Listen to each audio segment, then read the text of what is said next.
ఆసరా మహారాజు తానే సమిధల్లె మారి నిలువెల్లా వెలిగెరా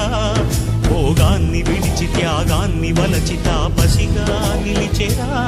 జనక్షేమమే తన సంకల్పముగా తన ఊపిరి హోమజ్వాలలుగా స్వర్గాన్నే శాసించెనురా అమృతమును ఆహ్వానించెనురా జాడతో ఈ వేళ జన జీవితాలు చిగురించేలా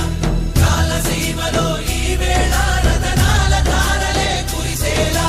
కల్లు కల్లు మని సిరిము వల్లే చినుకే చేరగా జల్లు జల్లు మని పులకింతల్లు పుడమే పాడగా హరివిల్లు నెత్తి కరిమబ్బు వాన బాణాలే వేయని నిలువెల్ల మనసు వడగళ్ళు తాకి కడగళ్ళే తీరని జడివా